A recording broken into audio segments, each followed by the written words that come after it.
Animal protection association ने समूह शहर के चीफ प्रेमिया के नाल मिलकर एसएचओ सिविल लाइन शिव दर्शन और लारेंस रोड चौकी इंचार्ज मनजीत सिंह नूं प्राइड ऑफ अमृतसर नाल सम्मानित किया। पिछले दिन शास्त्री नगर में जो बेजुबान कुत्तिਆਂ ਨੂੰ ਜ਼ਹਿਰ ਦੇ ਕੇ ਮਾਰਿਆ ਗਿਆ ਸੀ, ਉਹਨਾਂ ਦੀ ਕਾਰਵਾਈ ਕਰਦੇ ਹੋਏ ਦੋਸ਼ੀਆਂ ਜਿਸ ਵਿੱਚ ਰਾਜੇਸ਼ ਅਗਰਵਾਲ ਦੇ ਨਾਲ ਉਸਦੇ ਸਾਥੀ ਸਨ ਤੇ ਬੰਦੀ ਕਾਰਵਾਈ ਕੀਤੀ ਤੇ ਵੱਖ-ਵੱਖ ਧਾਰਾਵਾਂ ਅਧੀਨ ਉਹਨਾਂ ਤੇ ਮਾਮਲਾ ਦਰਜ ਕੀਤਾ।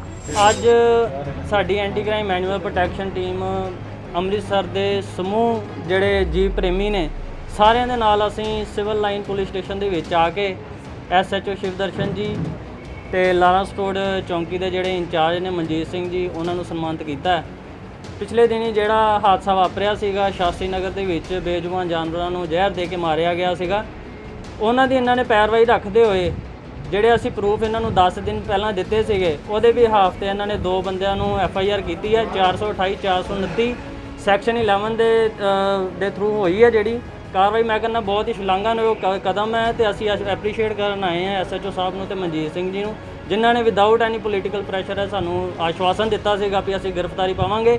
ਇੱਕ ਬੰਦਾ ਅਰੈਸਟ ਵੀ ਹੋ ਗਿਆ ਤੇ ਦੂਸਰਾ ਬੰਦਾ ਭਗੌੜਾ ਜਲਦੀ ਫੜਿਆ ਜਾਏ। ਮੈਂ ਇਹਨਾਂ ਦਾ ਬਹੁਤ ਧੰਨਵਾਦੀ ਹਾਂ ਜੀ।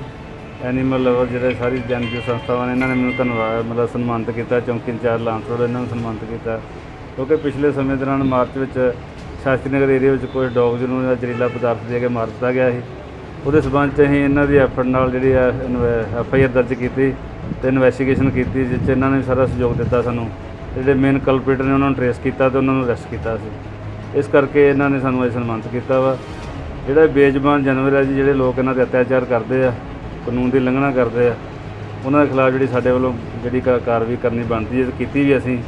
ਪਰ ਜਿਹੜੇ ਐਨਜੀਓ ਜਿਹੜੇ ਇਹੋ ਜਿਹੇ ਇਹਨਾਂ ਐਨੀਮਲ ਦੀ ਸੇਵਾ ਕਰਦੀਆਂ ਨੇ ਇਹਨਾਂ ਦੇ ਬਹੁਤ ਸ਼ਲਾਘਾਯੋਗ ਕੰਮ ਹੈ ਜੀ। ਅਸੀਂ ਇਹਨਾਂ ਨੂੰ ਐਪਰੀਸ਼ੀਏਟ ਕਰਦੇ ਹਾਂ।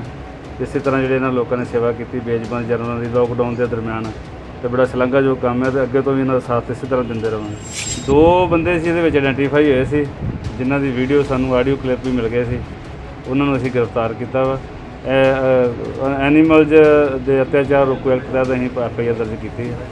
428 429 ਆਈਪੀਸੀ ਤਹਿਤ ਐਫਆਈਆਰ ਦਰਜ ਕੀਤੀ। ਅੰਮ੍ਰਿਤਸਰ ਤੋਂ ਸੁਨੀਲ ਖੋਸਲਾ ਦੀ ਰਿਪੋਰਟ।